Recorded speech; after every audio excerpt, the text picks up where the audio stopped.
សួស្តីអ្នកទាំងអស់គ្នាថ្ងៃនេះយើងនឹងលើកយកសៀវភៅមួយក្បាលមកសង្ខេបជូនអ្នកទាំងអស់គ្នាស្ដាប់ដែលមានចំណងជើងថា We are eating the earth និពន្ធដោយ Michael Grunwald ដែលជាការអំពាវនាវដ៏ខ្លាំងក្លាមួយឲ្យពិចារណាឡើងវិញនូវរបៀបដែលយើងផលិតបរិភោគនិងខ្ចីខ្ចាយអាហារវាបង្ហាញយ៉ាងច្បាស់ថាប្រព័ន្ធចំណីអាហាររបស់យើងមិនត្រឹមតែជាប្រភពចម្បងមួយនៃការបំភាយឧស្ម័នផ្ទះកញ្ចក់ប៉ុណ្ណោះទេប៉ុន្តែក៏ជាផ្នែកមួយនៃដំណោះស្រាយដ៏មានសក្តានុពលបំផុតចំពោះវិបត្តិអាកាសធាតុផងដែរខាងក្រោមនេះគឺជា6មេរៀនសំខាន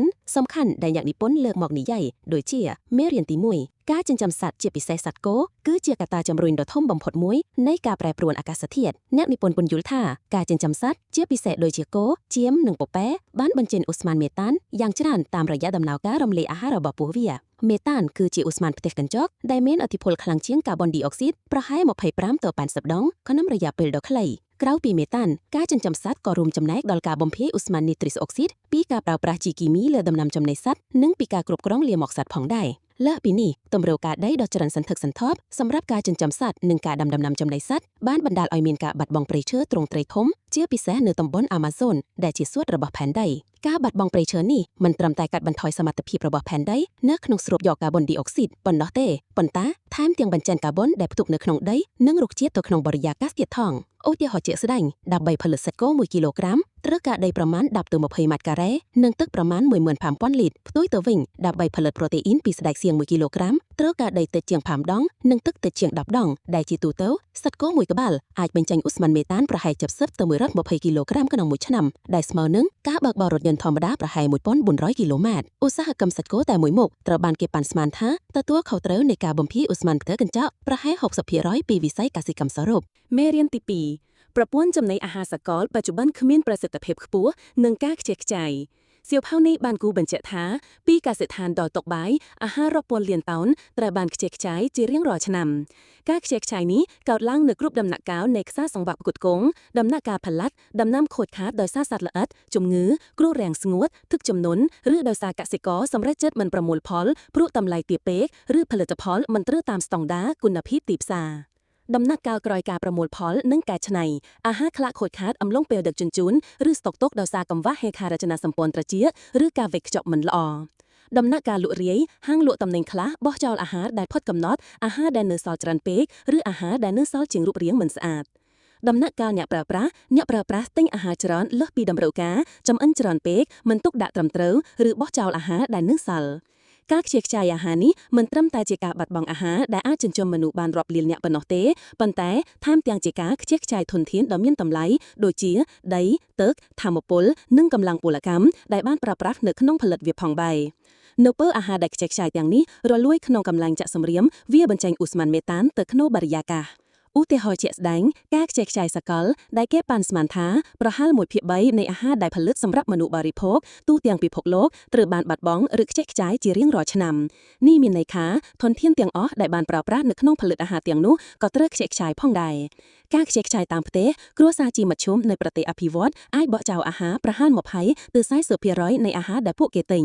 នេះរួមមានបន្លែដែលរលួយក្នុងទូទឹកកកនំប៉័ងដែលឡើងផ្សិតឬអាហារដែលនៅសល់ពីអាហារពេលល្ងាចមេរៀនទី3ការផ្លាស់ប្ដូររបបអាហារផ្ទាល់ខ្លួនអាចមានឥទ្ធិពលដ៏ធំសម្បើមអ្នកនិពន្ធលើកទឹកចិត្តឲ្យបុគ្គលម្នាក់ៗពិចារណាឡើងវិញនៅជម្រើសអាហាររបស់ពួកគេការកាត់បន្ថយការទទួលសាច់ជាពិសេសសាច់គោនិងការបង្កើនការទទួលអាហារដែលមានមូលដ្ឋានបាយរុក្ខជាតិជាវិធីដ៏មានប្រសិទ្ធភាពមួយនៅក្នុងការកាត់បន្ថយផលប៉ះពាល់ដល់បរិស្ថានការផ្លាស់ប្ដូររបបអាហារមិនចាំបាច់មានន័យថាត្រូវក្លាយជាញាក់បួសទាំងស្រុងនោះទេប៉ុន្តែសូម្បីតែការកាត់បន្ថយបន្តិចតួចក៏អាចបង្កើតភាពខុសគ្នាបានដែរការជ្រើសរើសអាហារដែលបានផលិតក្នុងស្រុកតាមរដូវកាលនិងកាត់បន្ថយអាហារកែច្នៃក៏ជួយកាត់បន្ថយការបំភាយឧស្ម័នពីការដឹកជញ្ជូននិងការកែច្នៃផងដែរឧទាហរណ៍ដូចជាបរិភោគអាហារដែលភាគច្រើនជាបន្លែផ្លែឈើនិងគ្រាប់ធញ្ញជាតិប៉ុន្តែនៅតែអនុញ្ញាតឲ្យបរិភោគសាច់ម្ដងម្កាលការផ្លាស់ប្ដូរពីរបបអាហារដែលសម្បូរសាច់ទៅជារបបអាហារបែប Flexitarian អាចកាត់បន្ថយការបំភាយឧស្ម័នផ្ទះកញ្ចក់ផ្ទាល់ខ្លួនពីអាហារបានប្រហែល20ទៅ30%ការជ្រើសរើសបរិភោគប្រូតេអ៊ីនដោយសណ្តែកបាយគ្រាប់ធញ្ញជាតិឬផ្សិតជំនួសសាច់គោមួយពេលអាចកាត់បន្ថយការបំភាយឧស្ម័នផ្ទះកញ្ចក់យ៉ាងច្រើនព្រោះប្រូតេអ៊ីនរុក្ខជាតិទាំងនេះមានការប្រើប្រាស់ធនធានតិចជាងច្រើនក្នុងការផលិតមេរៀនទី4បច្ចេកវិទ្យានិងនវានុវត្តន៍ដើរតួនាទីយ៉ាងសំខាន់នៅក្នុងដោះស្រាយបញ្ហាសៀវភៅនេះមិនមែនគ្រាន់តែនិយាយពីបញ្ហាប៉ុណ្ណោះទេប៉ុន្តែថែមទាំងផ្ដល់នូវដំណោះស្រាយបច្ចេកវិទ្យាប្រកបដោយនវានុវត្តន៍ផងដែរ អ្នកនិពន្ធរៀបរាប់ពីការអភិវឌ្ឍថ្មីៗដែលអាចបំផ្លាញប្រព័ន្ធចំណីអាហារឲ្យកាន់តែមាននិរន្តរភាពដូចជាសាច់ដែលដាំដុះក្នុងមន្ទីរពិសោធន៍ Cultivated Lab Grown Meat ដែលការផលិតសាច់ពីកោសិកាសត្វដោយមិនចាំបាច់ចិញ្ចឹមសត្វទាំងមូលនេះអាចកាត់បន្ថយតម្រូវការដីទឹកនិងការបំភាយអូស្មန်មេតានយ៉ាងច្រើនឬក៏ប្រូតេអ៊ីនជំនួសដែលមានមូលដ្ឋានលើរុក្ខជាតិ plant-based proteins ដែលជាការផលិតអាហារដែលមានរសជាតិនិងវាន័យភាពស្រដៀងនឹងសាច់ឬទឹកដោះគោដោយប្រើប្រាស់គ្រឿងផ្សំពីរុក្ខជាតិដូចជាសណ្តែកសៀងសណ្តែកបាយផ្សិតជាដើមម្យ៉ាងទៀតការធ្វើកសិកម្មបញ្ឈរឬ vertical farming ដែលការដាំដុះដំណាំក្នុងស្រះបញ្ឈរក្នុងបរិស្ថានដែលបានគ្រប់គ្រងឬក្នុងអគារវិធីនេះប្រើប្រាស់ទឹកតិចដីតិចមិនពឹងផ្អែកលើអាកាសធាតុនិងកាត់បន្ថយចម្ងាយដឹកជញ្ជូនចុងក្រោយគឺកសិកម្មច្បាស់លាស់ Precision Agriculture គឺការប្រើប្រាស់បច្ចេកវិទ្យាដូចជា GPS, Sensors, Drones, AI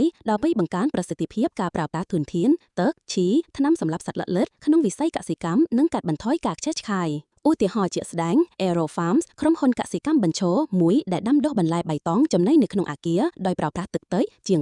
95% ធៀបនឹងកសិកម្មបែបប្រពៃណីនិងអាចផលិតដំណាំបានពេញមួយឆ្នាំដោយមិនគិតពីអាកាសធាតុមេរៀនទី5គោលនយោបាយរដ្ឋាភិបាលនិងការគាំទ្រពីវិស័យឯកជនជាការចាំបាច់ការផ្លាស់ប្តូរប្រព័ន្ធចំណីអាហារទ្រង់ទ្រាយធំមិនអាចកើតឡើងបានទេដោយគ្មានការគាំទ្រពីគោលនយោបាយរដ្ឋាភិបាលនិងការវិនិយោគពីវិស័យឯកជនរដ្ឋាភិបាលអាចដើរតួនាទីយ៉ាងសំខាន់ដោយការផ្តល់ការលើកទឹកចិត្តផ្តល់ប្រាក់ឧបត្ថម្ភឥណទានឬការកាត់បន្ថយពន្ធដល់កសិករដែលអនុវត្តកសិកម្មប្រកបដោយនិរន្តរភាពដាក់ចេញបទបញ្ញត្តិកំណត់ស្តង់ដារសម្រាប់ការកាត់បន្ថយការខ្ជះខ្ជាយអាហារវិនិយោគលើការស្រាវជ្រាវនិងអភិវឌ្ឍផ្លាស់ប្តូរការលទ្ធកម្មសាធារណៈរដ្ឋាភិបាលអាចទិញអាហារដែលមាននិរន្តរភាពសម្រាប់សាលារៀនមន្ទីរពេទ្យនិងស្ថាប័នរដ្ឋផ្សេងៗឧទាហរណ៍ជាក់ស្ដែងគោលនយោបាយកសិកម្មរួមរបស់សហភាពអឺរ៉ុប Common Agricultural Policy ឬហៅកាត់ CAP គោលនយោបាយនេះកំពុងត្រូវបានកែតម្រង់ដើម្បីលើកទឹកចិត្តដល់កសិករដែលអនុវត្តប្រកបដោយបរិស្ថានល្អប្រសើរដូចជាការកាត់បន្ថយការប្រើប្រាស់ថ្នាំសម្លាប់សត្វល្អិតនិងការស្តារជីវៈចម្រុះឡើងវិញមេរៀនទី6ការអប់រំនិងការយល់ដឹងជាសាធារណៈមានសារៈសំខាន់ខ្ពស់បំផុតមេរៀនចុងក្រោយនេះសង្កត់ធ្ងន់ថាទោះបីជាមានបច្ចេកវិទ្យានិងគោលនយោបាយល្អយ៉ាងណាក៏ដោយក៏ការផ្លាស់ប្តូរពិតប្រាកដនឹងមិនកើតឡើងពេញលេញដែរប្រសិនបើប្រជាជនទូទៅមិនយល់ដឹងអំពីបញ្ហានិងដំណោះស្រាយការអប់រំជួយឲ្យបុគ្គលម្នាក់ៗយល់ពីទាក់ទងរវាងអាហារដែលពួកគេបរិភោគនិងផលប៉ះពាល់បរិស្ថានវាជួយឲ្យពួកគេធ្វើការសម្រេចចិត្តប្រកបដោយការយល់ដឹងនិងជំរុញឲ្យមានតម្រូវការសម្រាប់ផលិតផលនិងគោលនយោបាយប្រកបដោយនិរន្តរភាពការយល់ដឹងជាសាធារណៈក៏អាចប្រកាសសម្ពាធលើរដ្ឋាភិបាលនិងឧស្សាហកម្មឲ្យធ្វើការផ្លាស់ប្តូរផងដែរសរុបមកសៀវភៅ We Are Eating the Earth របស់ Michael Grunwald មិនត្រឹមតែបង្ហាញពីបញ្ហាប្រឈមដ៏ធំធានដែលប្រព័ន្ធចំណីអាហាររបស់យើងកំពុងបង្កើតដោយភពផែនដីប៉ុណ្ណោះទេប៉ុន្តែថែមទាំងផ្ដល់នូវក្តីសង្ឃឹមនិងផែនទីបង្ហាញផ្លូវសម្រាប់ដំណោះស្រាយផងដែរវាជាការរំលឹកថាការជ្រើសរើសអាហារប្រចាំថ្ងៃរបស់យើងមានថាមពលដ៏មហិមាហើយថាការផ្លាស់ប្តូរតិចតួចនៃកម្រិតបុគ្គលរួមផ្សំជាមួយនឹងនវានុវត្តន៍បច្ចេកវិទ្យានិងគោលនយោបាយត្រឹមត្រូវអាចនាំទៅរកអនាគតមួយដែលទាំងមនុស្សជាតិនិងភពផែនដីអាចលូតលាស់បានប្រកបដោយនិរន្តរភាព